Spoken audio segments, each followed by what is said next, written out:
Thanks for watching. When I was out interviewing Barry Henson, who's a tour pro on the Asian Tour and played in the US Open last year and is really good, after we did our short game video, I asked him, hey, how do you hit better wedge shots, like partial and even into full wedge shots from, say, like 50 to 120 yards? And he told me something really surprising. He said I should go see Dan McIntosh, who is a long driver, because Barry said one of the best tips he ever got about controlling his wedges and hitting them more solid more often and getting the distance right came from Dan.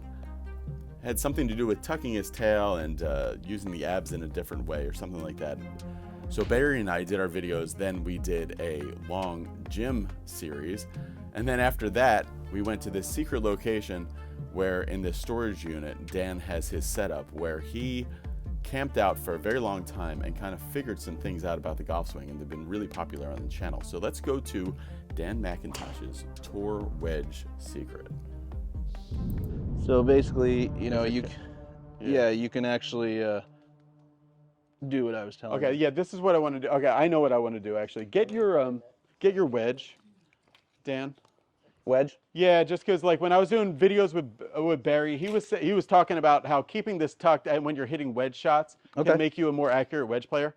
So I think it'll be kind of fun to do a wedge accuracy video with a long drive guy. Yeah. Like just a P wedge or? I would say like a gap wedge. Okay. Thanks for watching, everybody. When I was doing those videos out in the Coachella Valley with Barry Henson, and I told Barry, hey, I'm going to go see Dan. And he said, you've got to ask him about his wedge stuff that he does, because this is interesting because Barry uses this out on tour, and I was a little put off because I was like, well, he's the long drive guy, right? He's like, yeah, but his distance wedge stuff is really good. I'll give you my version of it, and then you tell me where I'm right or wrong. Yep. You know, Dan talks a lot about loading the slings and kind of engaging your core.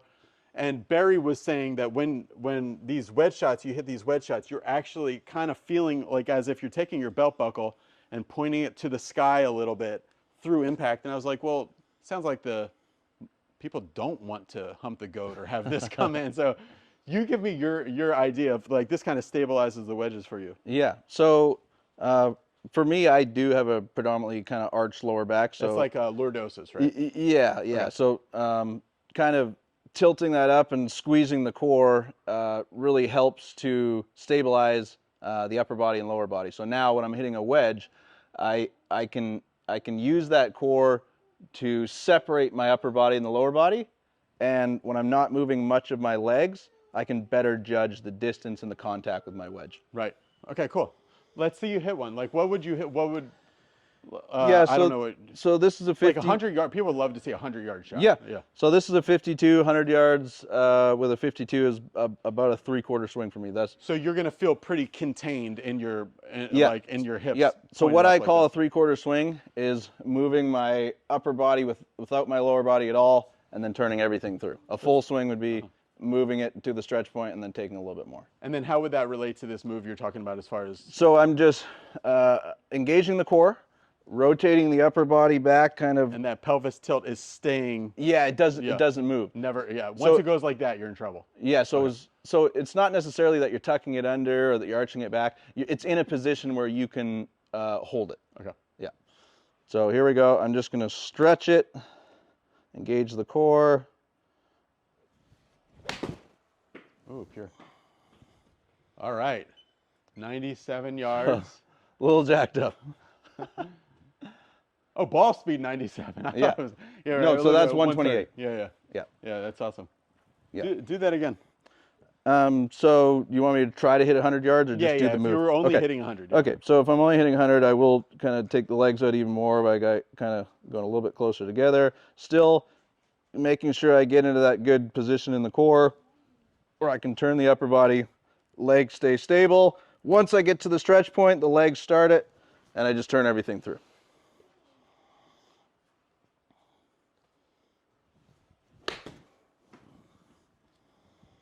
Nice. Oh, really good. Okay, I'm going to try that, and let's see if I can get some faults and fixes here. Yeah.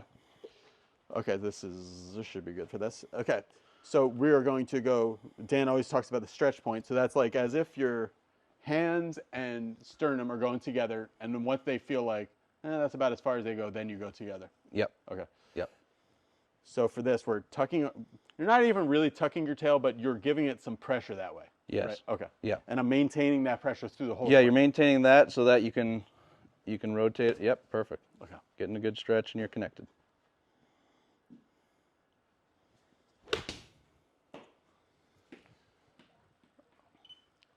All right, good student.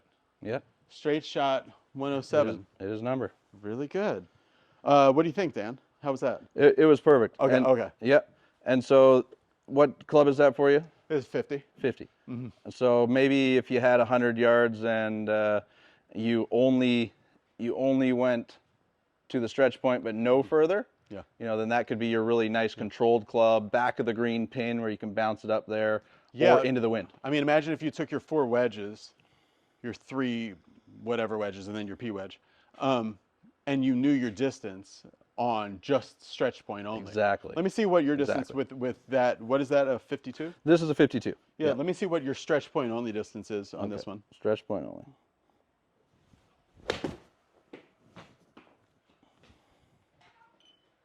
Oh, so straight. Okay, so 120. About 120. Yep. All right, I'll try that.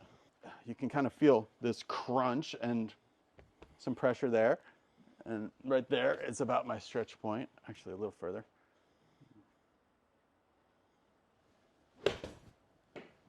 Oh, a little heavy. Let me try another one. Good. Actually, going to be a good shot, but yeah, 100 yards. There's yours. Okay, let's try that one more time. That could be really good for this club.